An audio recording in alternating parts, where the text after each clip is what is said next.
Assalamualaikum warahmatullahi wabarakatuh. Apa kabar anak-anak? Sudah siap belajar kan? Hari ini Ibu akan menjelaskan tentang upaya mempertahankan kemerdekaan.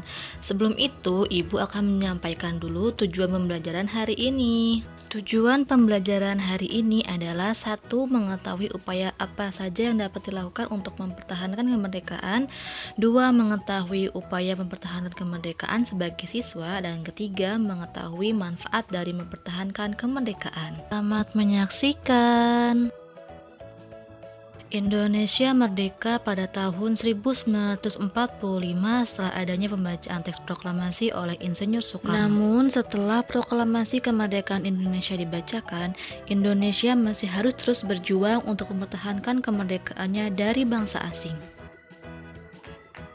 Salah satu cara yang dilakukan untuk mempertahankan kemerdekaan Indonesia adalah dengan pertempuran.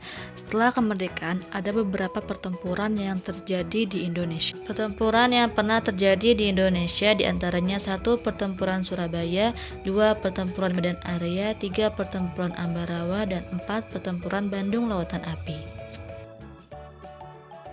Pertempuran Surabaya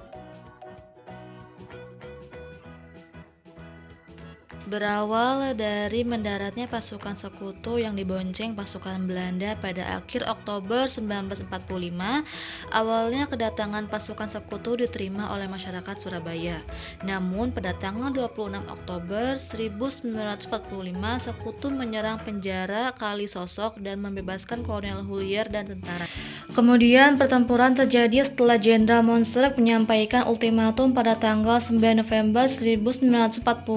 Isinya agar pejuang Indonesia menyerahkan diri dan senjatanya paling lambat pada tanggal 10 November 1945 pada pukul 6 pagi. Hal ini membuat para pejuang Indonesia melancarkan serangan pada pasukan sekutu. Pertempuran ini pun terjadi selama 3 minggu dan melibatkan hampir seluruh rakyat Surabaya. Pertempuran Medan Area. Pertempuran ini disebabkan adanya usaha sekutu untuk membebaskan tentara Belanda dan mempersenjatai mereka untuk melawan pejuang Indonesia pada tanggal 13 Oktober 1945. Perang pecah antara pejuang Indonesia melawan Belanda yang dibantu oleh sekutu. Pasukan sekutu memihak Belanda memasang tanda fix boundaries di setiap sudut kota Medan. Hal ini menandakan Medan berada di bawah kekuasaan sekutu. Pertempuran dalam skala besar pun tidak dapat dihindarkan.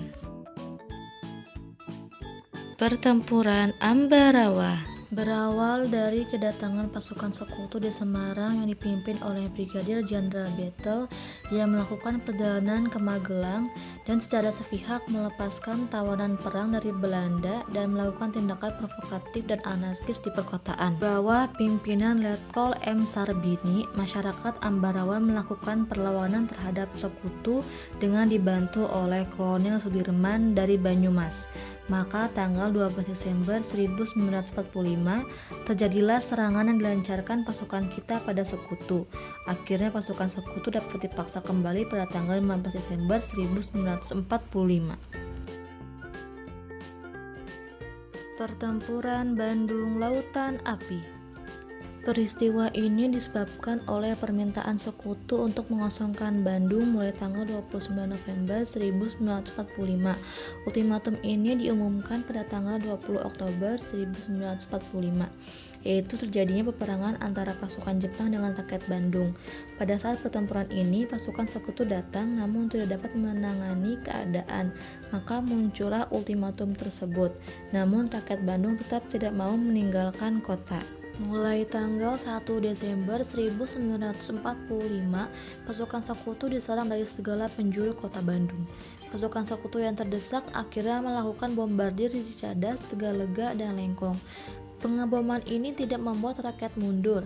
Pasukan sekutu pun meminta kepada pemerintah pusat RI untuk memerintahkan mundur pasukan rakyat dari Bandung sejauh 11 km. Akhirnya rakyat mundur setelah membumi hanguskan kota Bandung Selatan.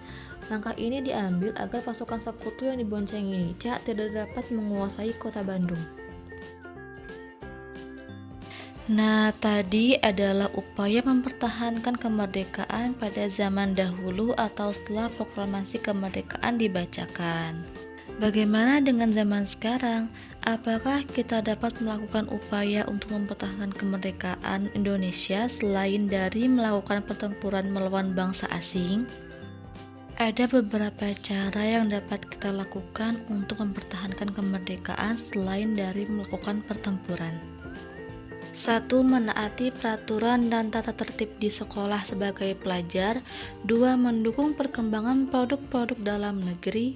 3. Melestarikan budaya Indonesia. 4. Belajar dengan giat, tekun, dan rajin.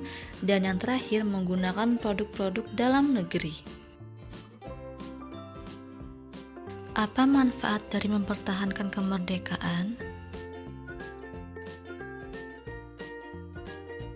Manfaat dari mempertahankan kemerdekaan diantaranya adalah 1. Dapat mempererat persatuan dan kesatuan antar anggota dan golongan. 2. Menjalin hubungan baik antar teman. 3. Lebih cinta pada tanah air. 4. Menjaga kerukunan antar anggota masyarakat. 5. Dapat menjaga keamanan dan kedamaian di negara Indonesia. Cukup sekian yang dapat Ibu sampaikan mengenai upaya mempertahankan kemerdekaan. Selanjutnya, Ibu akan memberikan tugas kepada anak-anak semua. 1. Sebutkan upaya apa saja yang dapat dilakukan untuk mempertahankan kemerdekaan setelah proklamasi kemerdekaan. 2. Sebutkan upaya apa saja yang dapat dilakukan sebagai siswa untuk mempertahankan kemerdekaan. Alhamdulillah, pembelajaran hari ini sudah selesai.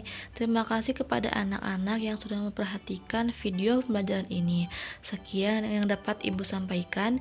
Jangan lupa untuk mengerjakan tugasnya ya. Wabillahi taufiq wal hidayah. Wassalamualaikum warahmatullahi wabarakatuh.